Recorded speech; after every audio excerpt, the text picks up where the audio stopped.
I want to welcome you for our webinar today, which is organized by IBF, the Institute for Financial History, SAFE, and CEPR as a joint event. And I'm welcoming Moritz Schularick, who is our speaker today. I'm very glad that he has the time to give a talk about the most recent Geneva report that has been published a few days ago. And we have basically, it's a group of authors, and he will probably speak about that. And we have the opportunity today to listen to Moritz basically emphasizing what he thinks are the most important segment of this report on basically global indebtedness and its implications. And we have time for discussion. And I want to say already at the beginning that there is a Q&A F&A segment on your Zoom screen, which you can activate and where you can put up questions. And these questions are visible to everybody in the room, in the audience, and you can vote questions upwards. And I have a separate screen where I can see that and can basically follow up on that, and we'll present these questions to Moritz so that we have hopefully an intensive debate. We also have a lead question which will be asked by Ludger Schuknecht, who, as some of you may remember, has given another talk on public indebtedness or global indebtedness a few weeks ago. And so there is basically a good room for, I think, for discussion on this very important topic. Let me say a few words on Moritz Schularick, our speaker today. He is, as most of you may know, but maybe not everybody, and so I want to point that out. He's a professor of economics at Sciences Po Paris and at the University of Bonn, where he directs a macro finance lab, which with his students and himself has been engaged in topics about global indebtedness for a long time. And he has published intensively and extensively on issues relating to credit and the macroeconomy. Moritz has initially studied history, economics, and politics, I think. And so these three areas are still in the core of his interest, and he combines these strands of interest in research, and that's why he has been or is well known for working on long time data sets, has been able to conduct exercises and studies that most other people haven't done or haven't tried to do. So I just want to point out a very recent study that he did on the capital structure of banks, basically on how much equity do banks hold. And he looked at a number of countries over 150 years, from 1870 to today, to see whether basically this the way capital structures are set up gives us an indication about the likelihood of financial crises and the severity of these crises. And so this long-term view, I think, is almost a historian's privilege, basically. And I'm very happy that with Moritz, we have a researcher who has both this interest on today's, let's say, taking stock, like what he's presenting on indebtedness, but also looking into the long-term trends and their consequences. Moritz has won just a few weeks ago the Leibniz Prize 2022, which is the foremost prize that you can win as an economist here in Germany. And I want to take the opportunity to congratulate him for that. And that's due to his major work that he has been doing so far. And I think it's combined with high expectations about his ongoing work. But I now hand over to Moritz, and the floor is yours. Thank you very much, Jan, for the kind introduction. Yeah, I'm very happy to be here virtually with you and present joint work, and that's very important, joint work with Laurence Boone, Alan Taylor, Oscar Jordan, and Joachim Fels. So let me start by sharing my screen, and then I tell you a little bit more about this group of authors. This is we incurred a lot of debts on the way. It's a report about debt, but we are also indebted, namely to not least to, of course, SAFE and Jan and Daniela and the great team who helped us organize this, also to the Institute for Banking and Financial History, Hannah Floto, to CEPR, and obviously also to the Geneva Center, who commissioned or picked us and chose us to write this 24th Geneva Report on the world economy. It is a report, and I'm going to present the highlights of what we think is the state of the conversation about record levels of debt in the global economy after the pandemic. I mean, after is there's some hope in saying it's over, or we're in the sort of last stages, hopefully. What is clear, I think, is that with the events and the increase in debt of households, corporates, and sovereigns during the pandemic, high debt levels will be and remain an important backdrop for economic policy over the next decade. And if I will start with with one message, it is that clearly research, including some of the research we've done in the past, tells us that high debt can be dangerous.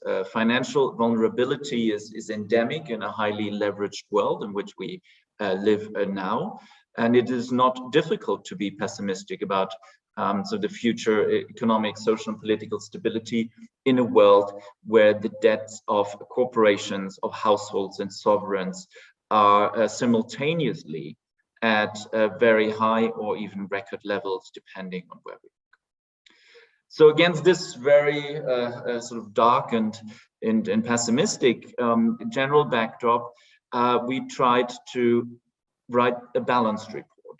And that balance means that we need a deeper understanding of the secular causes that got us into high debt. And that's not just about the pandemic, that is about secular forces in the global economy.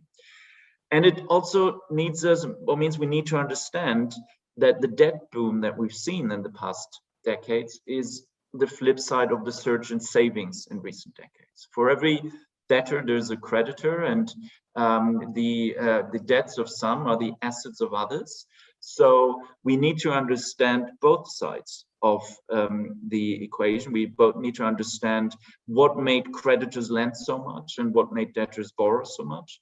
And we, importantly, need to ask ourselves, and this will be a key, sort of a key takeaway from what we'll talk about in the next few minutes, is we need to ask ourselves whether the trends behind the oversupply of credit, the large supply of credit that we've seen in the past decades, will continue or not. So let me jump into the exposition and give you the background of what, and the backdrop of what we think is a fundamentally highly leveraged and hence highly unstable world going forward. On the left-hand side, you see for advanced economies the debt levels relative to GDP for governments, household, and businesses. And if you track those since 1980, you will see a simultaneous increase of both business, household, and government debt levels. On the right-hand side, the same picture for emerging markets. And here, the data start a little bit later and come from the global BIS debt database and the IMF. But across all economies, the advanced economies and the emerging markets, the past decades have seen a tremendous increase in indebtedness of the three main economic sectors. You also see that the pandemic, that's the very short end here, that the pandemic has catapulted debt levels up by another at 15 to 20 percentage points over GDP. But it is clearly not just the pandemic, but a longer trend of increasing debt in the global economy that we need to think about as the backdrop of policy for the next, for the future, for the next decade or two. Here is the interesting and I think a very important phenomenon that we need to understand at the same time. Namely, at the same time that debt in the global economy, debt of households, sovereigns, and corporates has risen so much, interest rates have come down quite substantially. What we're showing here is the real natural rate of interest for major advanced economies, which we have seen some at the short end, some increases in the past few months. But I think no one in the economics profession would not argue that this has been a major secular trend with substantial implications for all kinds of questions about distribution, government sustainability of government finances, and other questions that has marked the global economy in the past 20 years or so. So from the starting point, you would say this is a puzzling coincidence. At the same time as there has been so much borrowing in the world, and I showed you these doublings, triplings of debt to GDP ratios, both in advanced economies and in emerging markets, and across sectors, we've seen a secular decline in interest rates. And the question is, how can we as economists bring those two phenomena together? And the most promising and most influential explanation that we have is to show you here in a very simple framework, is the idea that credit supply has increased substantially in recent decades. This is sometimes called the savings glut, the global savings glut. There is an idea there's a savings glut of other sectors as well. But the idea that in the past 30 to 40 years or so, the supply of savings in the global economy has increased so much. And you see this here on the left-hand side. We've seen this outward shift in the global savings supply schedule that has driven an increase in the quantity of credit. And importantly, while we've seen this increase in the quantity of credit, the real interest rate has come down. Let me approach this from the other side, where we show the chart for what would happen if there is if interest rates come down because borrowing demand is low because of lacking profitability or other arguments that are often heard in the debate. In the scenario where borrowing demand comes down, we would also see a fall in the real interest rate. You see this here, sort of the demand schedule shifts inwards for borrowing, but we would see a decline in the quantity of credit at the same time. So that at the same time, we see an increase in the quantity of credit out there. I showed you the sharp rise in debt to GDP ratios, and a simultaneous decrease in the real interest rate is this very strong, at least prima facie argument, that it's been the savings supply side that has driven both phenomena. And there are prominent candidates for the source of that savings supply glut. One is, it's an argument that has recently been made very prominently by Emmanuel Saez, Thomas Piketty, Atif Mian, and Amir Sufi, is that that this phenomenon of increasing savings supply in the global economy is closely linked to trends in inequality.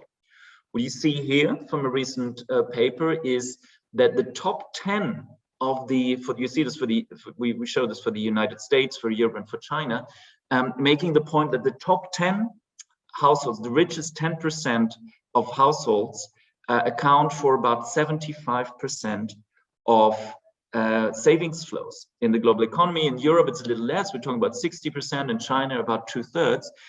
But the idea here is that as more income is concentrated at the top of the distribution, in the hands of households with potentially higher savings rates than households at the bottom, the savings supply in the global economy has increased. Yeah, you also see that for the wealth growth of the top 10 in the US, It's really been new savings, and mostly in fixed income securities, that's the 47% here, that has driven the wealth growth of the richest 10% of US households. And the capital gains account for a smaller share. In Europe, around 60% of the total wealth growth of the richest 10% of households has come from new savings. And again, saving and fixed income securities, that includes deposits, bank deposits, and bonds, and other instruments, has played a central role for this shift, this increase in savings coming from the rich. So this is sometimes called the global savings glut of the rich, but it's not the only savings glut out there. Another savings glut is the savings glut of the old. Another mega trend in the global economy in the last 30 to 40 years has been population aging and increases in longevity, which is a good thing. We live longer, but we also have larger shares of people in older cohorts. And this is shown here to what extent the financial asset growth, you see this in the middle chart, total financial assets and financial assets per household, have grown in the global economy, and how this growth has been concentrated among old households. So old households saving for retirement, saving potentially for longer lifespans, have been a key driver of the increase in savings supply in recent decades. So this is, we can call this the savings glut of the old. There was until recently also a savings glut of, if you will, of emerging markets, namely governments that have accumulated international reserves to ensure against volatility in the global economy. That has declined in overall terms as global imbalances have shrunk. But it's a third source of savings that have risen sharply in recent decades. So why I'm talking so much about savings is because the global debt boom is the flip side of this surge in gross savings and the increase, the multiplication of financial wealth that we've seen. So as much as we are rightly worried about debt out there, a balance sheet perspective tells us we also have to look at the asset side. And if we look at the asset side, we see that households have never been wealthier than today, because someone has the outstanding debt is the asset of other households.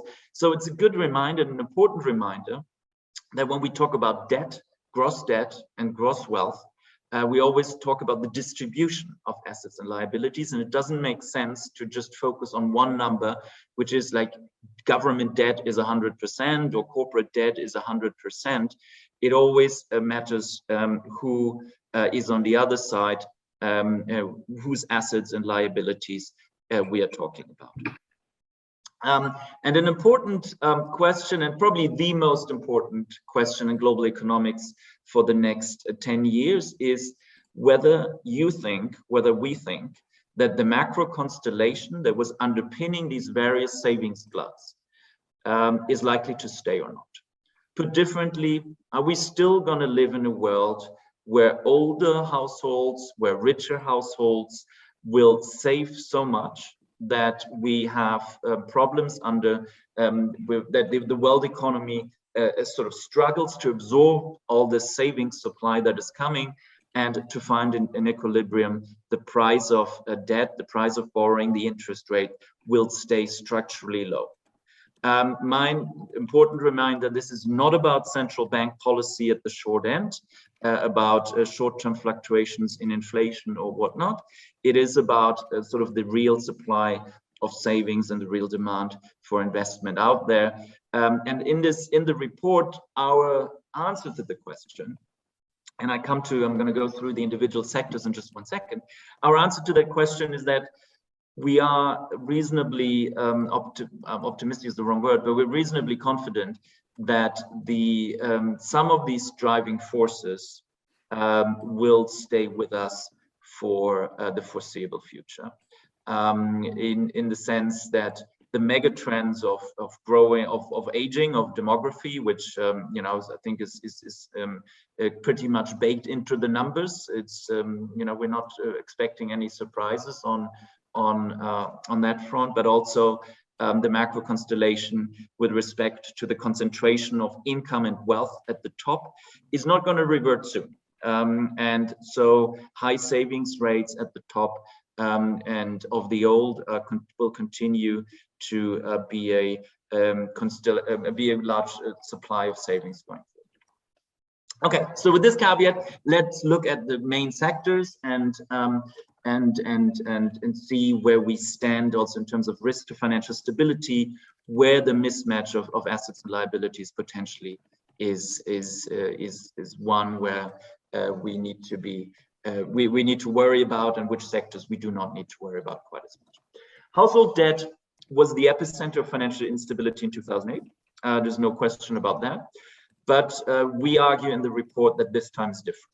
Household deleveraging has taken place in advanced economies, and the debt service burden, that is the combination of the interest burden, and remind you, a lot of that is mortgage debt, where the interest burden is fixed for longer periods, and also the total debt service burden, that includes sort of the amortization, the repayments, is at low levels, partly even at very low levels, record low levels. There is an argument, I'm going to show you some charts in a second, that household debt trends in emerging markets are more worrying and a potential source of financial vulnerability. So here is the first takeaway, that the household debt to GDP ratio since 2008 in advanced economies has come down from about 0.8 of 80% of GDP to 70%, while it has risen quite substantially, roughly doubled in emerging markets, as you know, these emerging markets have grown and increased financial debt. If we move to the household debt service as percent of disposable income, which is a key metric in the financial stability literature to assess the solidity, the financial stability risks stemming from high debts, we'll see that we're far down from the peaks that we had at the real estate bubble at the end of the 2000s. And we, despite the increase during the pandemic, we're still at reasonably bearable levels, about 12 to 13% of disposable income on average. Again, for emerging markets, a slight increase, lower than advanced economies. But on the flow side, on the cash flow side, what is the debt service burden relative to income? And you know, we're also talking about recovery from the crisis and short-term inflationary pressures potentially. All of these sides, the debt service side for households does not look particularly challenged at this moment. What about corporate debt then? Corporate debt is often invoked as one of the key risks. Many observers see corporate zombies roaming through the landscape and congesting the financial system. Are zombies out there? Are zombies at large? It is true that corporate debt has increased very substantially in the past decade, by about 60 percentage points relative to GDP. And then has jumped in the pandemic as well. It was most of the government facilities were actually aimed at injecting liquidity into the corporate sector, and those liquidity facilities have pushed up debt levels even further. This being said, I think that's one of the areas in the Geneva Report that we feel, also on the basis of recent research, most confident about, is that these worries about corporate debt overhang and zombification are likely overblown. I'm happy to go into detail in the discussion if you take issue with that clear statement. Let me just say that the key reason that we see why corporate debt booms typically leave few traces on the macroeconomy is that unlike household debt, we have time-tested institutions to deal with debt overhang. They're called bankruptcy regulations and debt restructuring institutions. And if we let those work efficiently and let bank supervisors do their job, our position is, and this is based on the analysis of past episodes of corporate debt booms, the finding, the result of this is that corporate debt booms typically quite literally blow over. Let me give you a little bit of graphic material to back this up. This is corporate debt relative to GDP since 2010 for major economies. You can see how much it has surged in the pandemic. But you also see that the picture is quite heterogeneous. There are countries, especially in the Eurozone, Italy, but also Germany, UK and Japan, outside of the Eurozone, where corporate debt levels today, despite the pandemic facilities, are lower where they were in 2010. So from a medium-term structural perspective, there is this looks rather less worrisome. There are countries, including the US, including France, and especially China, where corporate debt has literally, I don't want to say exploded, but grown by anywhere between 20 and 40% relative to GDP over the past decade. And it is here where we think that the macroeconomic analysis of past corporate debt booms can be very important. And it's summarized in this chart that is, I think, quite intuitive to read. It tells you, what shows you the aftermath of large corporate debt booms and compares those, they're on the left side, and it compares the aftermath of business debt booms when the corporations and companies increase their borrowing so much, and compares those to the aftermath of household credit booms. And that is partly based on our own work and work that Atif Mian and his co-authors have done. The visual, I think the visual impression is quite stark and quite clear.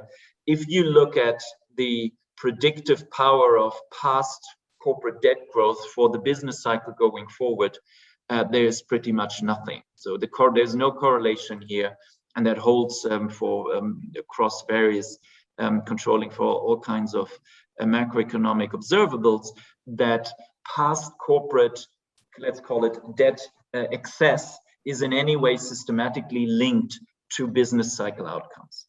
If you do this exactly the same analysis, the same data treatment on the household debt side, you'll see what we rediscovered after 2008 as well, that the recovery from household debt booms is long and it takes a long time, and these debt booms really, household credit overhang, household debt overhang is a factor dragging down the economy.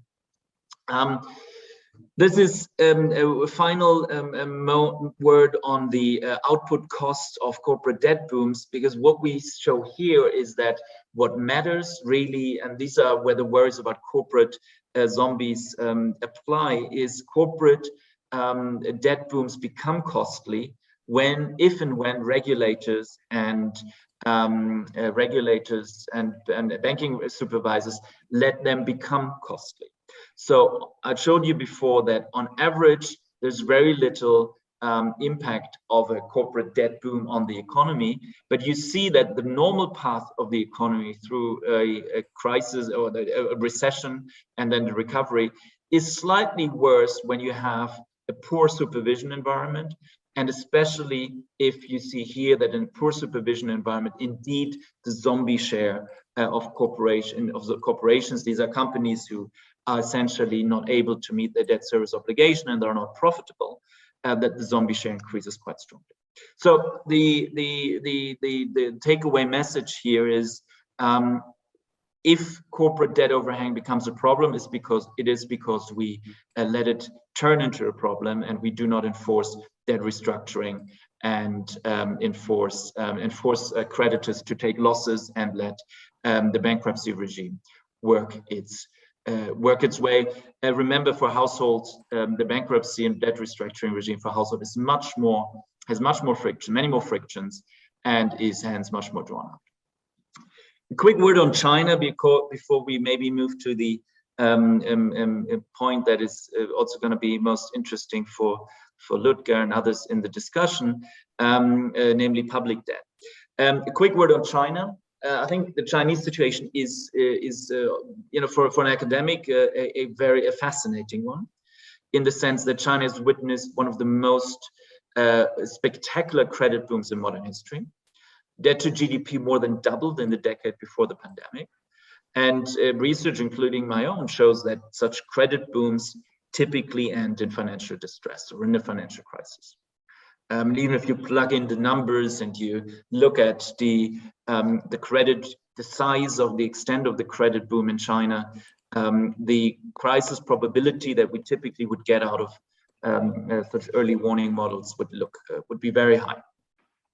Still, we think that a hot crisis in China can probably be avoided, and that is because the government has control over both sides of the balance sheet in a way. It has firm control over the financial sector, and it is through state-owned enterprises also the main borrower. What we argue will not be avoided, and there is a very nice recent paper by Matt Barron and Wei Xiong in the QJE and Emil Werner, by the way, to back this up, is that even if you avoid a hot financial crisis, China will have to face the consequences of the misallocation that has most likely taken place in that decade, and the drag on growth will be substantial.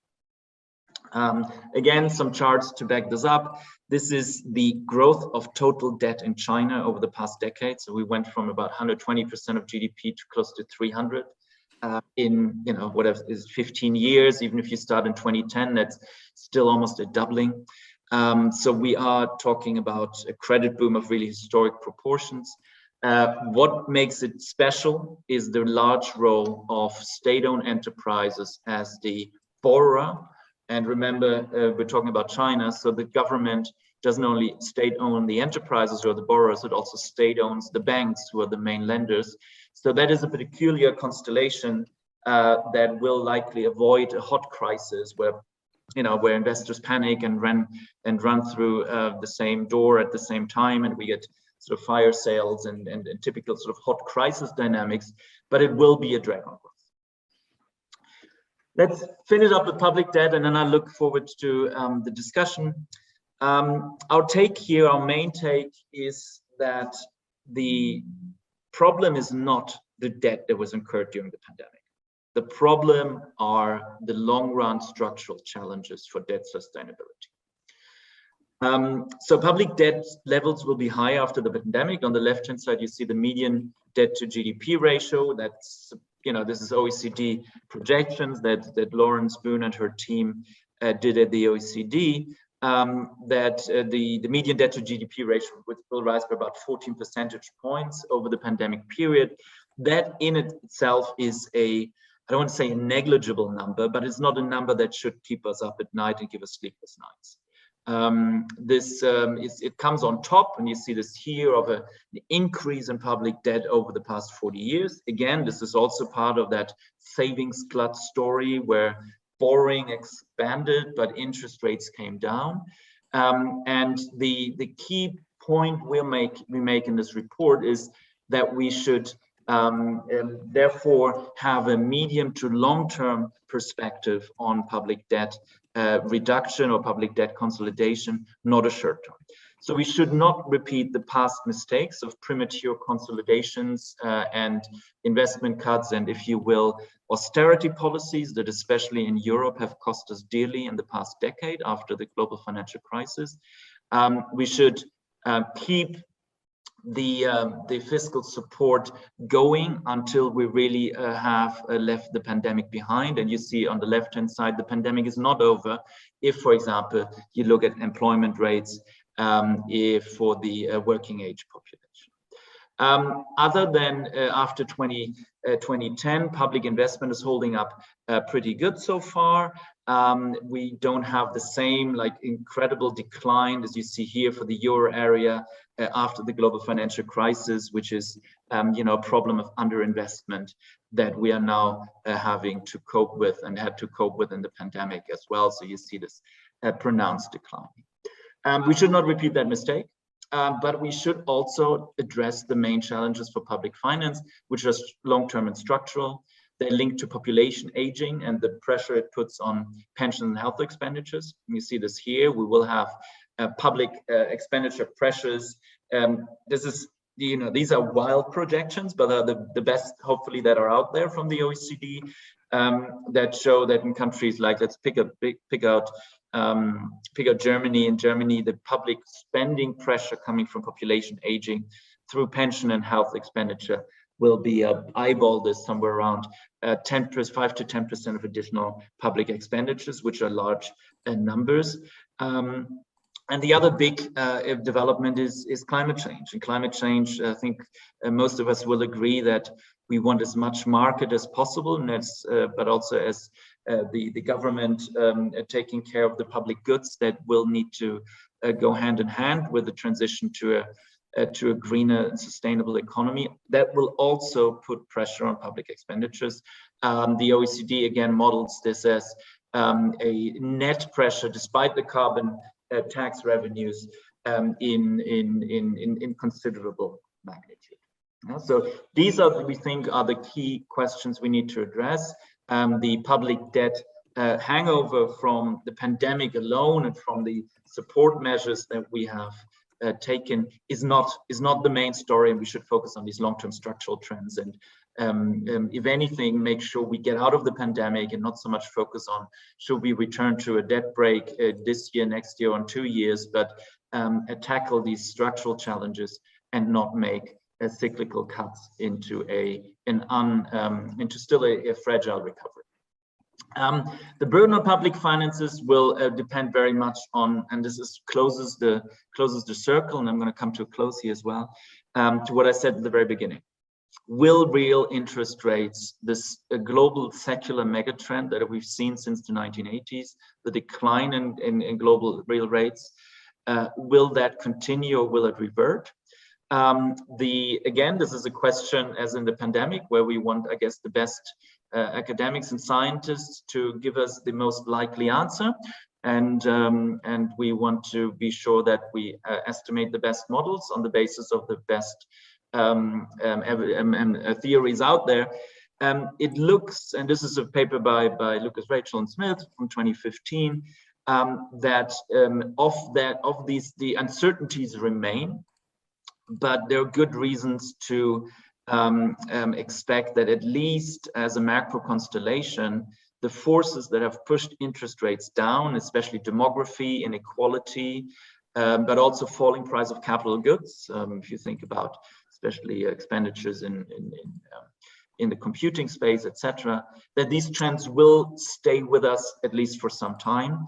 And if that is true, these secular drivers will stay in place, then the interest and debt service burden on the public sector will remain manageable. You see this here. You might say we have record public debt at the moment. You could also say we have record low debt service burden.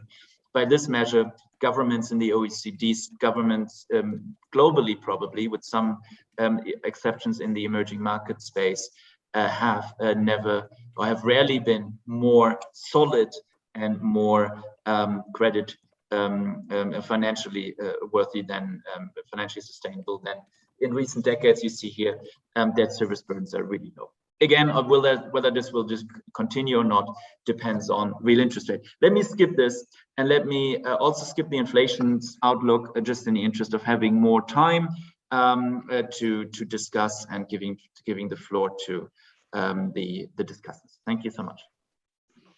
Yes, thank you, Moritz.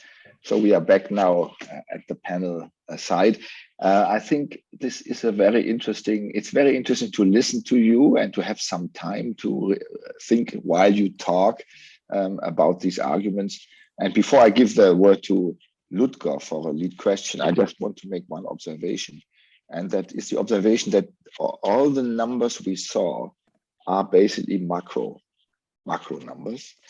And maybe much of the discussion is not on the macro side, but maybe on the micro side that underpins the idea of sustainability. And without preempting the questions that are already in the Q&A, which I will bring in after Ludger's question, that is probably where some of the discussion might take place. So I hand over to Ludger for a lead question. Please, Ludger, it's nice to have you here. Thank you, Jan. It's great to be in the SAFE seminar again. Thank you, Moritz. I think this is a fascinating presentation and much food for thought. And I do agree with most of the analysis. since kind of a lead question is somewhere between a discussant and a normal question, just allow me to ask 3 questions, and you pick which one, if any, you want to answer. The first one is on the origin point. I think the savings glut story is an important argument. But first, I mean, if you look at household savings, which kind of is an important element of this in advanced countries, I think if I remember the numbers correctly, they've been pretty stable. And what has changed is investment. Investment ratios have gone down a lot in recent decades. So you know, that contradicts. It's not on an aggregate basis, it is not contradictory, but kind of in a composition basis. Also, credit and debt growth has been much faster than, so to speak, the sum of additional savings or additional the decline of investment. So, I mean, there is a role in money and credit creation that was much faster and linked to monetary policies and low interest rates, which has inflated debt. And so that, to my mind, is an important part of the origin story. Would you agree with that? On the macro constellation, you mentioned a number of constellations that that would work for a continuation of low real interest rates. But you know, the Goodhart book that basically argues with the high savings cohorts in going into retirement in advanced countries. And I must say, you know, I'm living in China now, also in much of the emerging world, at least in much of the relevant emerging world. That is a factor where, so to speak, the negative part of your column, I'm wondering, you know, if you look at cohort-specific savings, and labor supply may also change the bargaining power of labor and thereby, so to speak, the relative forces on redistribution. Do you think these arguments are relevant, or perhaps more relevant than these columns that you showed imply? And my third question on financial stability, I agree on household, corporate, and China. Even though on corporate, I wonder how much we will be able to hold up on any, you know, with market mechanisms on any over-indebtedness in some countries. But that's a separate story. My question is more on the public side. I agree this is a long-term challenge, and it's the result of long-term structural problems. Whether austerity is you know, deserves its bad reputation, it depends, I think, very much on the country, which brings me to the micro point in my question. I mean, Ireland and Portugal and Spain did austerity together with a lot of structural reforms and came out of the crisis quite well, even if the short-term effects were negative. While Italy and Greece did not. And I think this is brings me to the question of the how. How do you see this? I mean, we have had 40 years of problematic trends in many countries. So a structural change needs to be brought about somehow. And if you look at successful countries in the past, how do you see that? Wouldn't you see that also as requiring both, so to speak, austerity or consolidation and structural reforms, so that both sides of the equation work in the right direction in a reasonable time frame? Maybe Moritz, you take a bit of time to answer this, and then we go to other questions. Perfect. Thank you so much, Ludger. These are fantastic questions, and I don't have a lot of disagreement. Just maybe I'll come back to this first point. I think I'm going to quickly talk about all in a very concise way. So this chart here, the world in which there is a demand, in which it's a lack of demand for investment, for new, you know, because businesses are not as dynamic, or because the environment for entrepreneurs to invest are just not attractive. In this world, yes, we can see a decline in real interest rates. That is absolutely true. It could be a shortfall of investment demand driven by overregulation or lack of dynamism. But what we would see at the same time would be that the quantity of credit shrinks, right? That's the argument why what we've seen in the past 40 years is simultaneously a decline in real interest rates and a large expansion in the quantity of credit. I'm not saying, we can talk about, this is a very schematic way of looking at the world, But the sort of the coincidence of declining rates and expanding volumes would, like in a very simple framework such as this, argue in favor of a savings-driven development and not so much of a demand shortfall for investment or other items. Also think about the housing boom. So there's definitely been a lot of demand for credit out there. And still, despite all this demand for credit and all the increases in mortgage debt and real estate booms that we've seen, real rates have come down.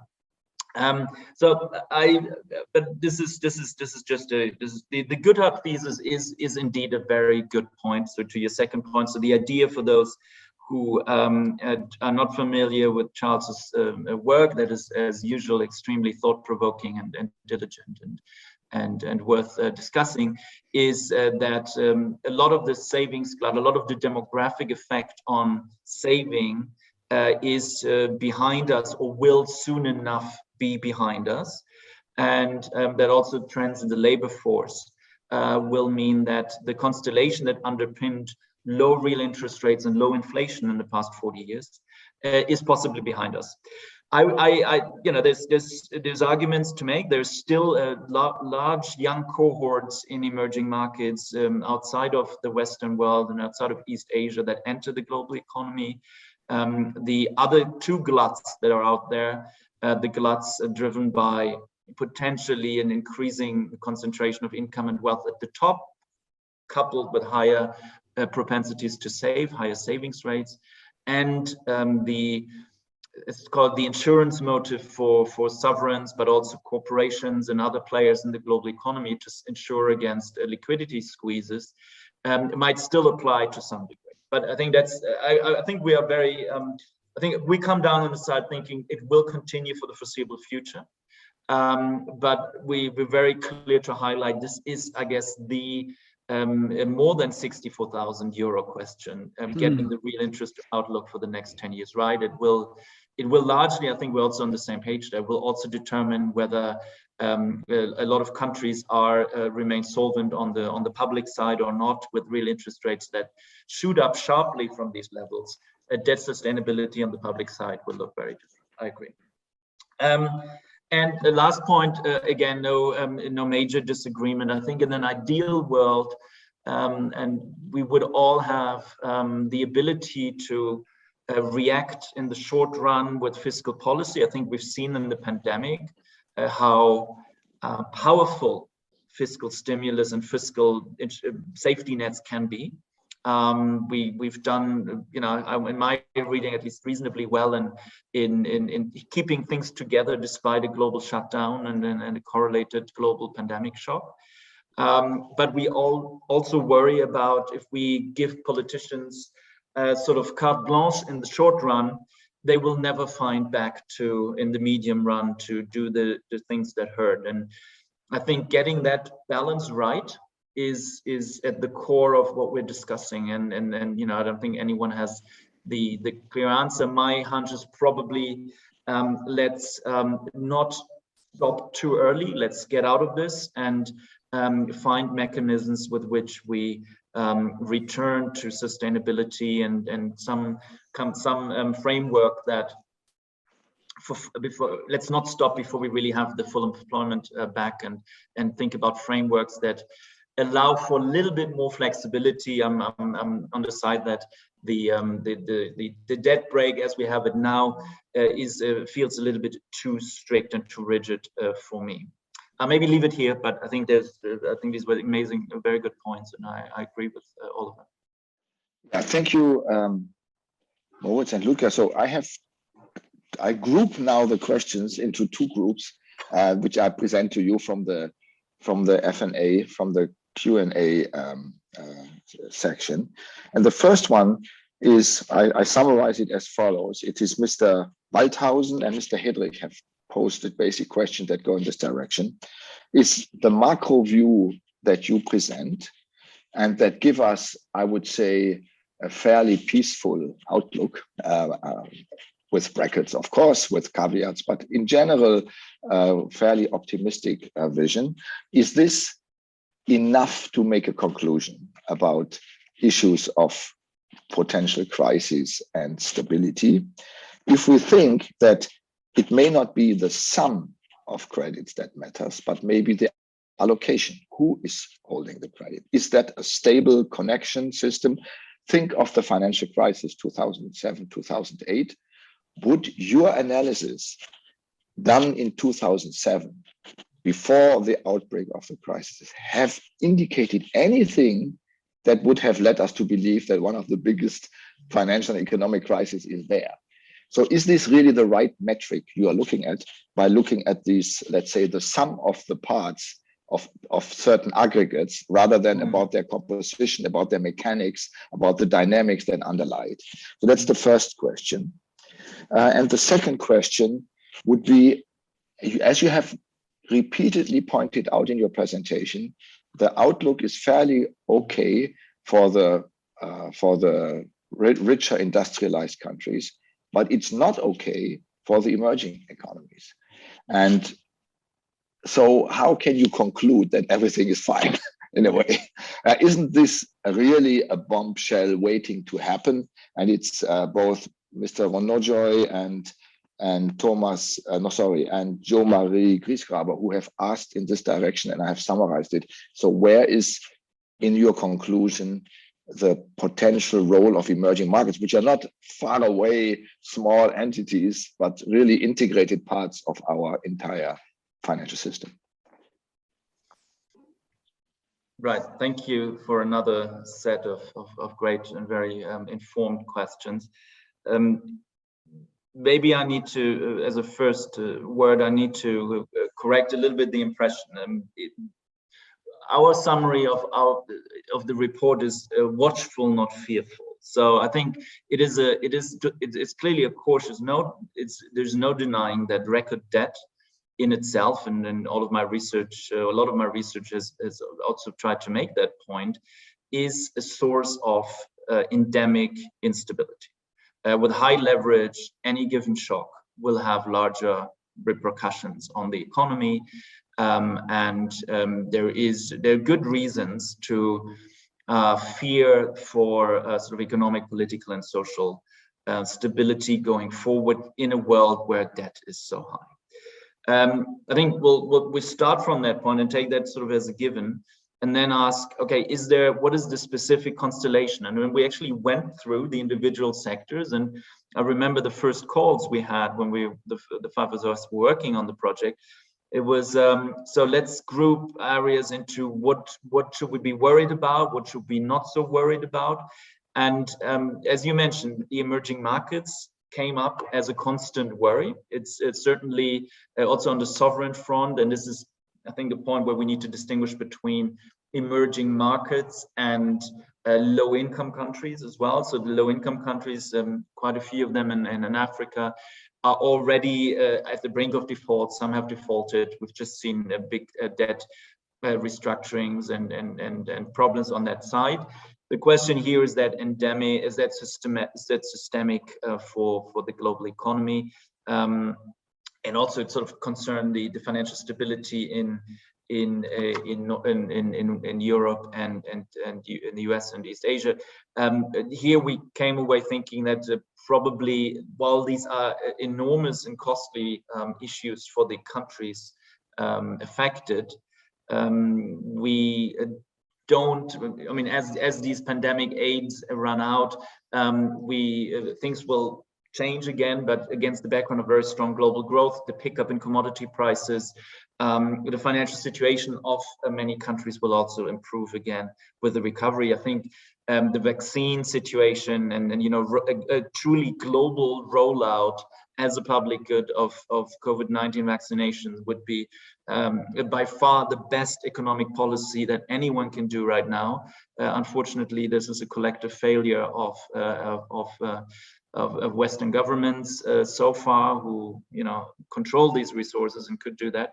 But barring surprises on the pandemic front, I think there are reasons that, and on the political front, I mean, if thinking about the major emerging markets, Brazil, Turkey, and others, Russia, being political hotspots right now. So there are questions. Obviously, there will always be there, but it's important, and thanks for bringing this up again, Jan. It's important to stress that a lot of what we say watchful, not fearful, applies mostly to the advanced economies.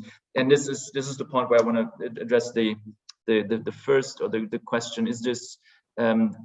We're looking at these individual sectors. Would we have seen it coming, a systemic event as in 2008? A lot of the research that went into this report is based on the lessons from 2008. Now very smart people like Krahnen and Rogoff will tell us that the next crisis will be different in some ways, and we will not see it for that reason.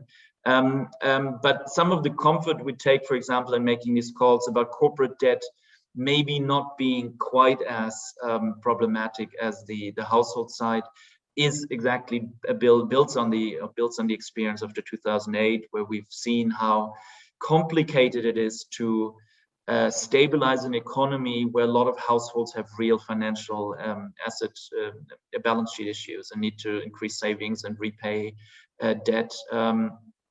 You know, for corporations, the value of the debt is ultimately limited by the value of the corporation's assets, and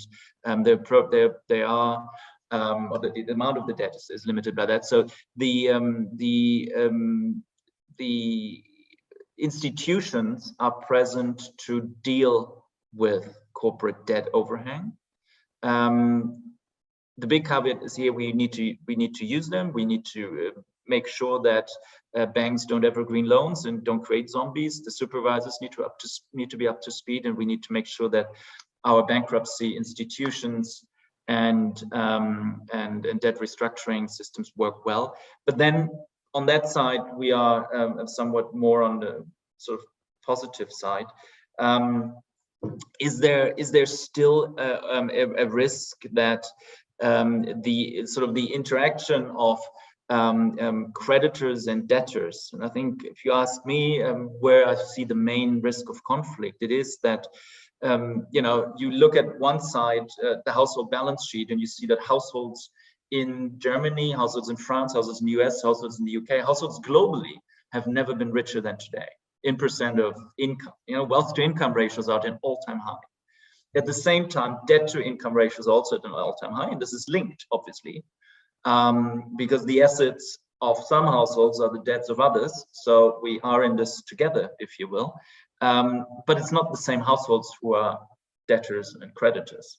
So in the end, if we talk about debt, a single number saying like, oh, public debt or household debt is 100% of GDP doesn't tell you much, because there's always going to be someone on the other side who has 100% of GDP and assets.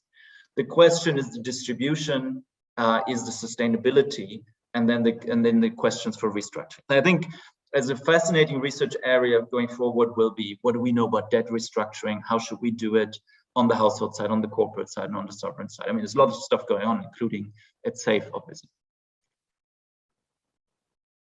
Yeah, thank you, Moritz. That were very good responses. And I think there are a few more questions on the line, which I cannot ask now for time reason. I just want to mention in which direction it goes. There is a question on whether inflation doesn't solve the problem that we are looking at. There is a question of, is it really only debt that is relevant to look at? Isn't it also equity? So because much of the saving or some of the saving may go in another financial instrument which has not these critical properties of debt. So that is another one. Also, whether certain financial investments that are new, like crypto assets, will absorb part of this glut without posing these systemic risk issues. I leave these questions. I want to end with one question that I had noted down in the beginning before you started to speak. This is the title of your report. So for me, the eye of the storm is not a nice place to be, right? It may be peaceful, but only for a very short moment. Because as far as what I have learned or heard about tornadoes, where this eye of the storm exists, they don't stay put. And so my question is, how do you see your title in light of your own findings? Exactly. Yeah, that's been we've used that title on purpose, obviously. So indeed, in the eye of the storm, it's calm, and this is the moment we are in now. It feels reasonably calm. Again, some low-income countries, some emerging markets, especially on the corporate side, partly on the household side, are in you know have high financial vulnerabilities. But on the across sort of the advanced economies, things have been reasonably calm on that front. I was also surprised. I was more worried about the health of the banks during the pandemic. I think I want to be careful with these statements, but definitely fiscal stimulus of historic proportions simultaneously across the major economies have not you know, rippled and fractured debt markets. Clearly, central banks have helped to stabilize the system, but so far debt has not been the part that has caused us, or debt markets and financial markets have been reasonably calm, and we wanted to exactly invoke that image. It's been calm. We are this been the eye of the storm. The world around us the real economy has been turned around many times, and the financial side has been reasonably calm. And open that question: will it stay that way? Have we, or is it going to become more uncomfortable, as you say, as the eye of the storm moves? Or maybe we stay in it. Yeah. But if I understand your interpretation rightly, then really the credit side is remaining stable, right? And the rest might turn around and be under pressure, but not the credit markets. That's more or less the. That is, I think that's the idea. Right? Is we have been in this calm spot, and maybe surprisingly, and trying to understand why that is. So thank you, Moritz. That was very enlightening, and thank you all the people who put up questions in the chat. Thank you. The audience for listening. Ludger for having a lead question. Take the courage to be the first to ask, and of course Moritz for you to be willing to answer and discuss. So thank you, everybody. Wonderful. Thank you for the great event. Thanks, Ludger, for the great questions. And good night, good evening to everybody.